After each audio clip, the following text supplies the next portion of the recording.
எம்ஜிஆருக்கு ஒரு ஜெயலலிதா, விஜய்க்கு ஒரு த்ரிஷா. எம்ஜிஆருடன் பல படங்களில் கதாநாயகியாக நடித்து புகழ்பெற்று வலம் வந்தவர் ஜெயலலிதா. விஜயுடன் பல படங்களில் கதாநாயகியாக நடித்து புகழ்பெற்றவர் த்ரிஷா. எம்ஜிஆருக்கு பிறகு ஜெயலலிதா ஆட்சி பிடித்தார். விஜய்க்கு பிறகு த்ரிஷா ஆட்சி பிடிக்கலாம். ஏனென்றால் தமிழ்நாட்டில் திரைப்பட நடிகர்களை தூக்கி கொண்டாடி ஆராதித்து கும்பிட்டு வணங்கி கடவுள்களாக போற்றும் இளிச்சவாயன்கள், முட்டாப்பயல்கள் நிறைய பேர் இருக்கிறார்கள் என்று நான் சொல்லவில்லை, உலகம் சொல்லுகிறது. கிழக்கு திருச்சி தொகுதி இப்பொழுது வெறுமனே இருக்கிறது, காலியாக இருக்கிறது. அந்த இடத்தில் த்ரிஷாவை தேர்தலுக்கு நிற்க வைக்க வேண்டும் என்பது முதல்வர் நடிகர் விஜயனுடைய ஆவல், எதிர்பார்ப்பு, ஏக்கம், தாக்கம். எதிர்ப்புகள் பல உள்ளன. இருப்பினும் த்ரிஷாவுடனான உறவு, நட்பு, தோழமை அல்லது ஈர்ப்பு எத்தகையது என்று உங்களுக்கும் தெரியாது, எனக்கும் தெரியாது. இருப்பினும் விஜய் த்ரிஷாவை ஆதரிக்கக்கூடும் என்ற பேச்சு அதிகமாகவே இடம்பெற்று கொண்டிருக்கிறது. நல்லதை மட்டுமே செய்த, புதுமைகளை புரிந்த, உண்மைகளை பேசிய, நிஜத்தை சரியானதை எடுத்து சொன்ன இயேசு கிறிஸ்துவுக்கே காட்டிக் கொடுக்கப்பட்டதன் காரணமாக அவர் சிலுவையில் அறைந்து கொல்லப்பட நிர்பந்தம் ஏற்பட்டது என்றால், நிலை ஏற்பட்டது என்றால், தமிழ்நாட்டினுடைய அரசியலை உற்று நோக்குகிற பொழுது நல்லது செய்கின்ற அரசுகளை எல்லாம் விட்டொழித்து விட்டு, நபர்களை எல்லாம் காட்டி கொடுத்து விட்டு, மறுதளித்து விட்டு, இப்படிப்பட்ட நடிகர்களையும் நடிகைகளையும் தூக்கி கொண்டாடி ஆராதிக்கிற தமிழ் உலகமே உன்னை என்னவென்று சொல்லுவது என்று உலகம் சொல்லுகிறது. தான் நகர்த்துகின்ற காய் அல்லது அந்த கோட்டை எல்லாமே தனக்கு சாதகமாகத்தான் இருக்கும் என்று இருமாந்து கிடக்கக்கூடியவர் இந்த விஜய் முதல்வர். பல பேர் அப்படித்தான் இருக்காங்க, தொட்டதெல்லாம் பொன்னாகும் என்று. ஆனால் சில பேர் தொடுகிறதெல்லாம் மற்றவர்களுக்கு புண்ணாகும் என்பதை இவர்கள் நினைப்பது கிடையாது. மந்திரவாதிகள், மாயாஜாலம் புரிகின்றவர்கள், வேடிக்கை காட்டுகிறவர்கள், வித்தை புரிகிறவர்கள், மந்திரவாத சக்திகளை கொண்டு சிலவற்றையெல்லாம் முன்கூட்டியே சொல்லக்கூடிய சில ஜோஷியர்கள், ஜோதிடர்கள், இவர்களையெல்லாம் தங்களது அரசுக்கு சாதகமாக்கி கொண்டு அவர்களை பேச்சை கேட்டு எத்தனையோ அரசுகளெல்லாம் கவிழ்ந்து போன வரலாறு உண்டு. ரத்தன் என்ற ஜோதிடரை நியமித்தார் விஜய்.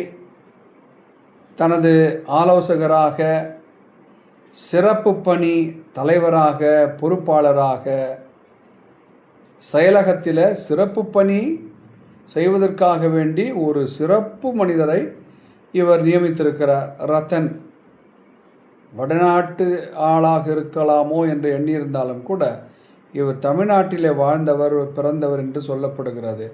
இருக்கட்டுமே, ஜோதிடர் தானே, ஜோஷியர்கள் தானே. ஆகவே இந்த ஜோஷியர்களை எல்லாம் வைத்து அரசை நடத்திவிடலாம், மாநிலத்தை ஆட்சி செய்யலாம் என்று எண்ணிக்கொண்டிருந்த விஜய் அவர்களுக்கு பாவம் சரியான சவுக்கடி. தமிழகமே கொந்தளித்து எல்லா மக்களும், எல்லா தரப்பட்டவரும் எதிர்த்து கிளம்பியதனால் அதை சற்று விலக்கி கொண்டு விட்டார் விஜய்.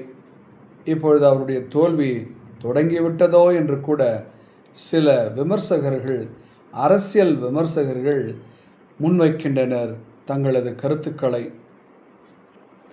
எண்ணி துணிக கருமம் துணிந்த பின் எண்ணுவம் இழுக்கு என்றார் வள்ளுவர். இந்த ரத்தன் என்பவரை நியமிப்பதற்கு முன்னதாக ஆலோசித்திருக்க வேண்டும், சரியாக கலந்தாய்வு செய்திருக்க வேண்டும்.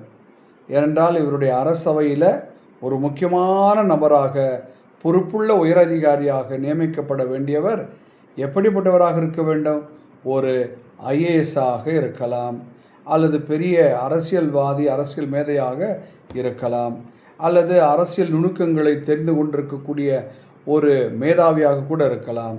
போய் ஒரு ஜோதிடர்தான் கிடைத்தார் இந்த விஜய்க்கு. இதிலிருந்து என்ன தெரிகிறது? ஜோசப் என்ற பெயரை இப்போது தான், அண்மை காலத்தில் தான் தனது பேரோட சேர்த்துக்கிட்டாரு, ஜோசப் விஜய்னு. எதற்கு? ஏன் விஜய்னு சொல்லிட்டு போக வேண்டியதானே? ஏன் ஜோசப்னு சேர்த்த? ஒரு கிறிஸ்துவ அடையாளத்தை ஏன் சேர்த்துக்கிட்ட? அதில் உனக்கு பெருமைல்ல? சில பேர் நமது நாட்டில் பள்ளிக்கூடங்களை எல்லாம் தொடங்குவார்கள். அவர்கள் கிறிஸ்தவர்களாக இருக்க மாட்டார்கள், ஆனால் கிறிஸ்தவ பெயரை வைத்துக் கொள்வார்கள். ஆஸ்பத்திரி, செயின்ட் பீட்டர்ஸ் ஆஸ்பத்திரி, அதை நடத்துகிறவர் வேறொருவர். செயின்ட் ஜான்ஸ் பள்ளிக்கூடம் நடத்துகிறவர் வேறு ஒருவர். இப்படியெல்லாம் கிறிஸ்தவ பெயர்களை வைத்துக்கொண்டு நிர்வாகத்தை நடத்த, மக்களை ஈர்க்க சிலர் உத்திகளை கையாளுகின்றார்கள். அப்படித்தான் நமது விஜய் அவரும் கூட ஜோசப் என்ற பெயரை இப்பொழுதுதான் ஊடகத்துக்கே தெரிய வந்திருக்கிறது, உலகத்துக்கே தெரிய வந்திருக்கிறது. அவருடைய பெயர் விஜய் என்று தான் நினைத்து கொண்டிருந்தார்கள். அவர்களுடைய அப்பா அம்மாவுக்கு மட்டும்தான், அவருடைய சொந்த இரத்த உறவுகளுக்கு மட்டும்தான் அவர் ஜோசப் என்று தெரியப்பட்டிருக்கலாம், அறியப்பட்டிருக்கலாம். ஆனால் இப்பொழுது ஜோசப் என்ற பெயரையும் சேர்த்திருக்கிறார். காரணம் என்ன? கிறிஸ்தவர்களுடைய ஆதரவு கிடைக்கணும்னா அவர்கள் ஈர்க்கவா? ஆனால் அந்த ஜோசப் என்ற பெயருக்கு ஏற்றபடி இவருடைய காய் நகர்த்துகள் எல்லாம் இல்லையே, கொஞ்சம் மிதமிஞ்சி தானே போகுது. ஊழலற்ற